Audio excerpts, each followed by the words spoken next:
Hello, hello, hello. My name is Nicholas Rivas. I talk about politics and stuff, and today we're going to be talking about the banning of left wing figures on Twitter. I know I'm harping on Elon again. That's all I feel like I talk about, but a lot of stuff is happening, and I'm mainly on Twitter for the most part of my daily internet use.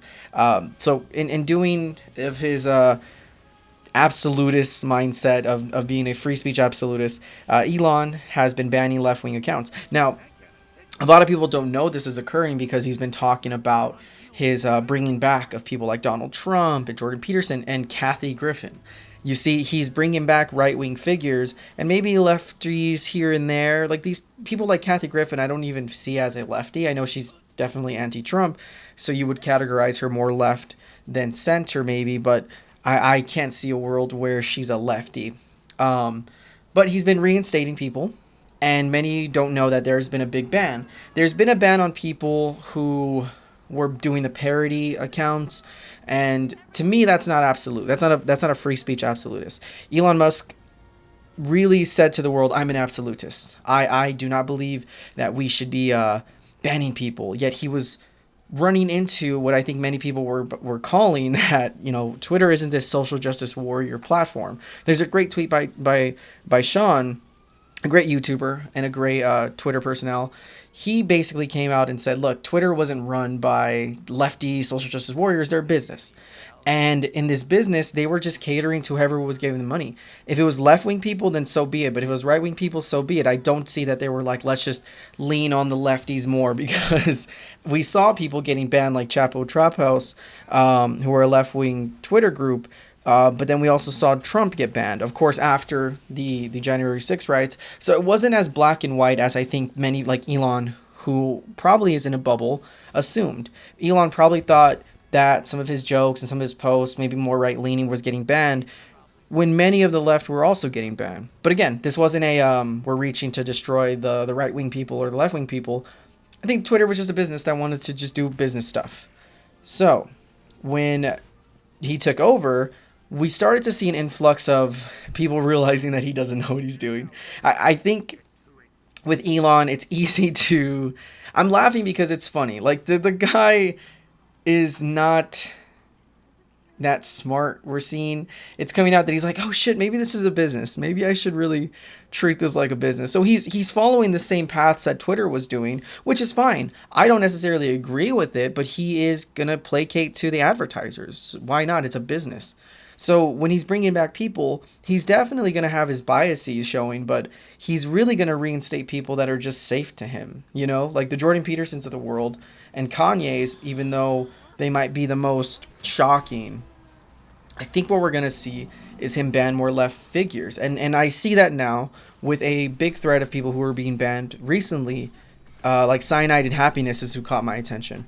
That's not necessarily like a left-wing account, but they were banned because of posting anti-Elon stuff. So I want to say that this is Elon's effort to maybe protect his fifis. Like when people were doing the parody accounts, they're parodying, they didn't do it properly. That's not an absolutist in my mind. Like, that's not a guy who is banning people fairly. It just sounds like... Or sorry, he's banning people fairly, but he's not this absolutist where he was like, I'm not going to ban anybody.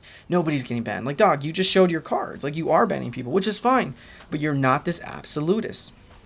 And if anything, lefties are being suspended and banned. There's the EFJBGC account. They were banned. They're protesters for countering the anti-LGBT protest in Texas. There was a Chad Loader account guy. I don't know some of these people, by the way. I'm saying I'm like a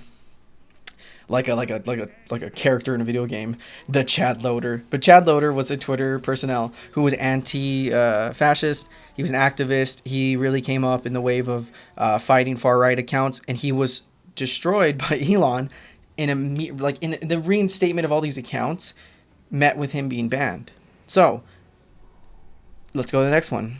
VBS reports. And I can link this whole thread of people. This is just showing that these are the people being banned. This is another lefty who was banned, making fun of people like Andy Ungo, and how he's associated with pedophiles. Immediately when he started making those posts, he got banned. So I don't have statistical data. I can't tell you this account's getting banned more than the right-winger accounts. What I'm painting the picture of, though, is that he's, for one, not this absolutist people believed he was. For two, he is seemingly showing his biases, which was bound to happen. Whoever owned it, you're going to see their biases. I don't think Twitter was this social justice warrior platform that people like to think it is. I think it was a company at first. It was a company that needed to stay afloat, and it would cater to advertisers. I do also believe that Elon is as fair as I think someone who is in his position can be. I mean, the guy is a billionaire who doesn't really have to answer or placate to anybody but himself and his advertisers. So given that he is bringing people back like the Trumps of the world, I do commend that. Even though I don't like Trump, even though I don't think platforming him is good, I'm also conflicted, and I want this sort of free speech absolutist. I don't feel comfortable enough saying that I want everybody like the Alex Joneses of the world, but I also feel like maybe I'm going against my principles. I don't know. I'm conflicted. Every day I'm conflicted with this. But I do fear that the man that we see before us is going to ban more lefties. I mean, I have this thread that I'm going to show, and I don't see how we're supposed to navigate. I feel like we're just going to get deplatformed and no one's going to know. Everyone's been talking about how he brought some people back, but I think that's where the topics are going to stop. I think people are going to just quit thinking about Twitter because all these lefties are just kind of disappearing and no one's really going to account for it. I mean, I could be wrong. God forbid that I say something against Elon the God. But he's just not this absolutist. Like the whole parody thing, I was getting really frustrated when I saw people like Philip DeFranco. He was, reporting the news, and he basically said, come on, guys, this was Twitter's policy forever. Yeah, but let's be real. The guy we're criticizing him for saying he's an absolutist of free speech when he's not. And so that's what fears me. That's what gets me scared every damn day, that this guy is just going to continue this road of being a right-winger trying to play centrist, which is dangerous. I mean, people are going to think that he's being fair and unbiased when there's no such thing. At least we can recognize that, but I don't think we're going to recognize it till it's too late. As we're seeing these lefties accounts be banned, I think it's just going to keep getting worse. I think we're walking into a world where Elon's not going to be checked. At the very least, not going to be checked until it's too late. And you're going to have big names like more well-known lefties like the Crystal Balls, Kyle Kalinskis, the David Pacmans. And even then, I would argue they're maybe more center-left. Maybe they're not as lefty as a communist anarchist person. Those people are going to be gone in a heartbeat. But the mainstream people, like the Kyles of the world, I just can't see them staying on this site without hurting Elon's Fifi. So, we'll see what happens. But where we're at right now is terrifying. I think I can end it here. So thank you all for everything. And yabba dabba doo. Gabagool. New videos every other day. Thank you all.